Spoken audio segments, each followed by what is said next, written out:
Hello and welcome to another episode of AI Buzz. Thanks so much for tuning in today. My name is Nick. I have 3 stories from the world of artificial intelligence and machine learning for you today. Let's get started.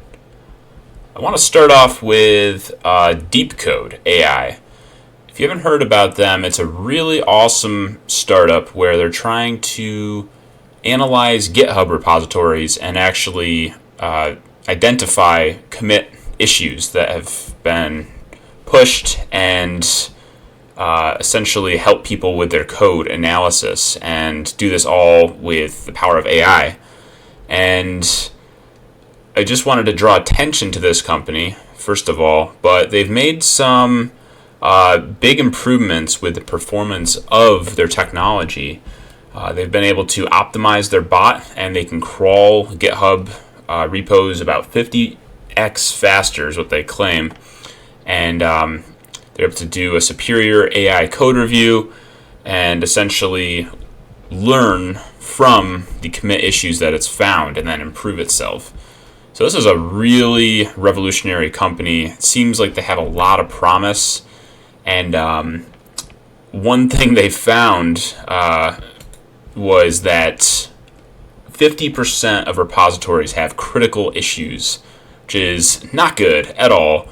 Essentially, this is a breakdown of one of the repos that it would crawl. It's kind of a demo, kind of an example. So it'll crawl a full repo, give you the number of warnings, so like critical warnings, analysis time, percentage of files that were analyzed within the repo, and then here's where the real proprietary tech comes in. I would say is where it's not just saying we found a critical error. It's telling you exactly where the error is, and then giving you suggestions on what it found. And you're able to click kind of more details about it. I think they're targeting JavaScript to start with on this, and they do have other languages, but I believe JavaScript's one of the ones they're focusing most on right now. And yeah, this is just game changing for the field of software development.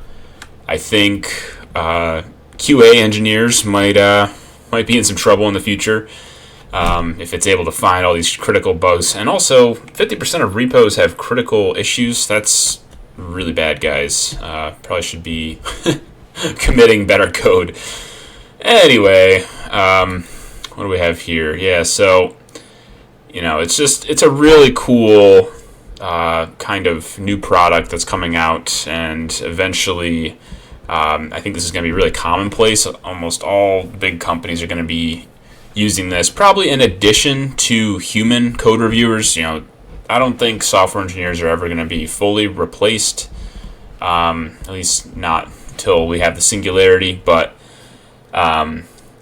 this is going to be kind of a tool that I think is going to be moving along in tandem with human coders and human code reviewers. Next up, we have a really fascinating story out of Stanford University. So they've essentially created a bot that will take photos from the Black Lives Matter movement and obscure the identity of the protesters. And this is really needed because a lot of people are concerned about those who are protesting, could be identified, and this could potentially be used against them negatively. And it's everyone's right to peaceful protest, and your participation in a protest such as this should not affect anything such as your future job prospects or, really anything. So this is a great project coming out of Stanford University, and you can see some examples here of its work.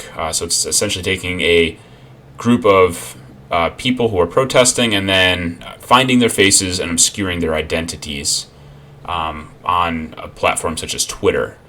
And it's free and open source, which is fantastic, and you can actually just upload an image right on their website. So the URL to go to is here. A lot of great work coming out of this project. I think it's really going to do a lot of social good too.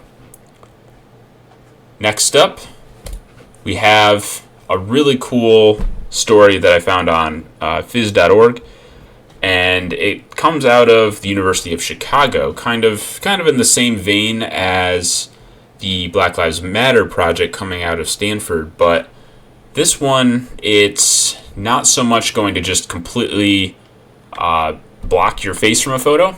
It's going to try to cloak your identity while still being able to see the original image, essentially.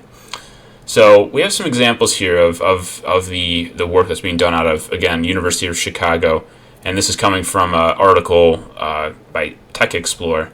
So we have the original image here, and then the cloaked image here.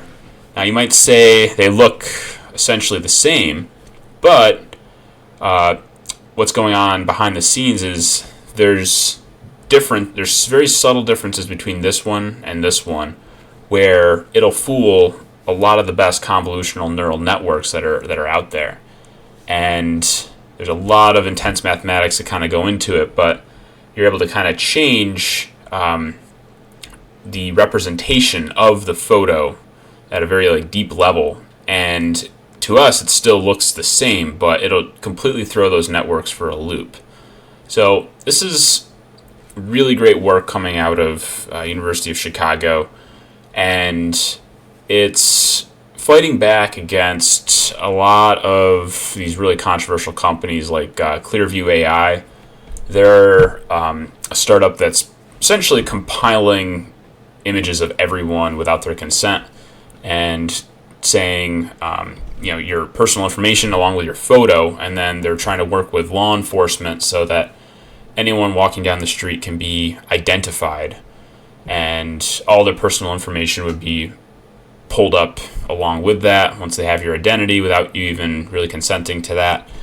It just sounds like a horrible non-private future, and yeah, this just cannot be our future. Clearview AI is an awful company, and it could be different if they were trying to do this with permission of the people that they're analyzing, but they're scraping social media sites, and people are not consenting to their images being used in this way. So shame on you, Clearview AI.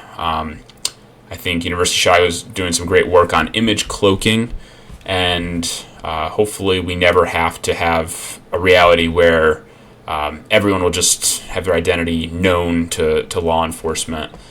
It sounds really sad to me, but some of the researchers are fighting against that. So that's about all I have for you this week. Thanks so much for tuning in. Covered some cool stories out of the world of AI. Looked at Deepcode, looked at a cool project coming out of Stanford, hiding the identities of Black Lives Matter protesters, and lastly, University of Chicago doing some awesome stuff with image cloaking. I'll be back very, very soon with more stories out of the world of AI, machine learning, artificial intelligence. Subscribe if you like my content. This is kind of a one take. I really like releasing stuff frequently and talking about the most cutting edge things in this field. So thanks so much for joining me. Have a great day. Bye.